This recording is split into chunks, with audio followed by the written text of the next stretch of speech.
Assalamualaikum warahmatullahi wabarakatuh. Alhamdulillahirabbil alamin. Wabihi nasta'in ala umri dunya waddin. Wassalatu wassalamu ala asyrafil anbiya'i wal mursalin wa ala alihi washabbihi ajma'in.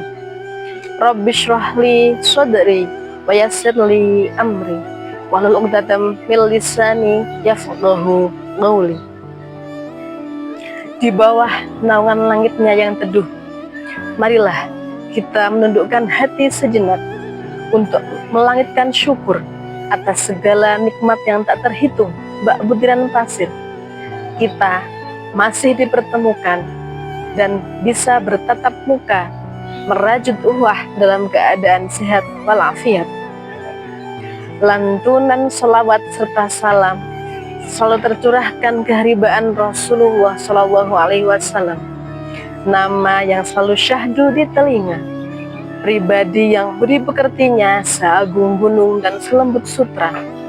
Semoga dengan untaian doa ini kita termasuk umat yang kelak mendapatkan syafaat di bawah naungan kasih.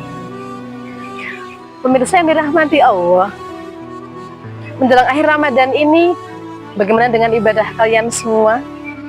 Apakah masih dijaga atau mulai terdistraksi dengan kesibukan duniawi? Di era digital seperti sekarang ini, banyak orang yang beramai-ramai menyusun foto, mengatur kata-kata yang indah untuk diupload di feed. Mereka ingin dianggap ada, mereka ingin dihargai, tapi mereka lupa, mereka tidak bisa menyediakan waktu untuk Allah.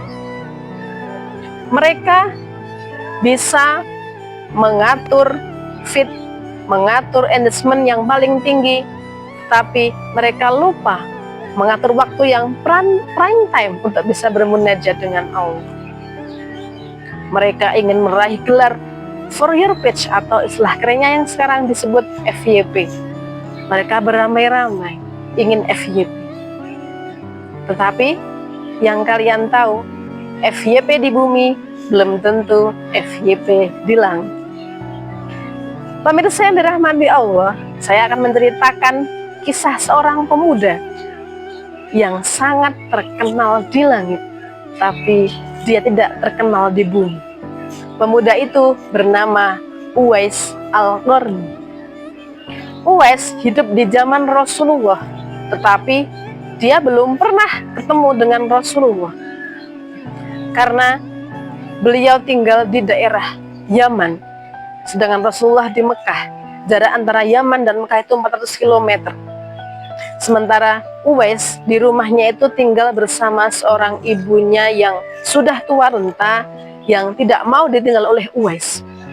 Ketika Uwais minta izin untuk pergi ke Makkah untuk beribadah haji dan bertemu Rasulullah, ibunya melarang. Jagalah aku Uwais, sampai suatu ketika Rasulullah sudah wafat dan Uwais belum pernah bisa pergi ke Makkah. Suatu ketika akhirnya Uwais bisa pergi ibadah haji ke Makkah dengan menggendong ibunya. Ya, ibunya minta digendong untuk pergi ibadah haji. Sampai di sana dia bertemu dengan Umar bin Khattab. Umar ini sudah diberi pesan oleh Rasulullah, wahai Umar, temuilah seorang pemuda yang bernama Uwais Al-Qarni. Kata Umar, bagaimana saya bisa menemukannya wahai Rasulullah? Bagaimana ciri-cirinya? Kata Rasulullah, beliau itu dulu punya penyakit yang sudah disembuhkan oleh Allah, tapi masih meninggalkan bekas di tangannya. Dan dia tinggal bersama seorang ibu. Nah, sampai ketika Uwais sampai di Mekah itu, ternyata Umar bin Khattab sudah menghadangnya. Ternyata kemarin-kemarin itu sudah menanyakan kepada penduduk Qoran, wahai penduduk Qoran, siapa yang tahu Uwais Al-Qarni? Tapi kata penduduk Qoran, mereka tidak tahu siapa itu Uwais Al-Qarni. Sampai akhirnya Umar menemukan sendiri dengan Uwais Al-Qarni itu. "Ada apa wahai Amirul Mukminin?" kata Uwais. "Wahai Uwais, saya diberi pesan oleh Rasulullah, kalau nanti kamu ketemu Uwais Al-Qarni, mintalah ampun kepada Allah. Mintalah Uwais untuk memohonkan ampun kepada Allah." Uwais nangis. "Wahai Amirul Mukminin, kenapa engkau meminta kepadaku? Bukankah engkau bisa meminta sendiri kepada Allah ampunan itu?" "Tidak wahai Uwais, karena aku sudah diberi pesan oleh Rasulullah." Akhirnya Uwais Al-Qarni memintakan ampun kepada Allah atas perintah Umar bin Khattab itu. Di lain cerita ada juga sahabat Rasulullah yang bernama Ibnu Hayyan. Beliau juga tahu kisah dari Uwais itu, tahu ceritanya. Akhirnya Ibnu Hayyan itu pergi mencari Uwais Al-Qarni sampai manapun, dan akhirnya ketemu di daerah Irak. Di situ Uwais lagi berwudu di sungai. Ya, salah satu amalan dari Uwais Al-Qarni adalah mendawamkan wudu. Beliau selalu menjaga wudu. Setelah itu Ibnu Hayyan tadi bertanya, "Apakah kamu Uwais Al-Qarni?" "Ya, saya Uwais Al-Qarni." Ibnu Hayyan bilang, "Wahai Uwais, berilah saya ijazah." Ibnu Hayyan meminta ijazah kepada Uwais Al-Qarni. Lalu Uwais berpesan, "Wahai Ibnu Hayyan, jagalah sholat jamaah. Kamu jangan pernah meninggalkan sholat jamaah. Kamu jangan pernah meninggalkan hal yang berhubungan dengan orang banyak." Selain itu, Uwais berpesan kepada Ibnu Hayyan itu untuk tidak meninggalkan sholat jamaah sekalipun. Sekarang kita tahu amalan apa yang menjadikan Uwais itu sangat terkenal di penduduk langit. Ya, beliau sangat berbakti kepada ibunya.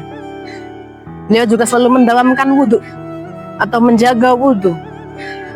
Dan kata beliau, jangan pernah meninggalkan sholat berjamaah. Pemirsa yang dirahmati Allah, itu saja yang bisa saya sampaikan. Mohon maaf bila banyak kesalahan. Semoga kita di akhir Ramadan ini bisa meraih FYP di langit. Akhirul kalam, wabillahi taufik wal hidayah. Wassalamualaikum warahmatullahi wabarakatuh.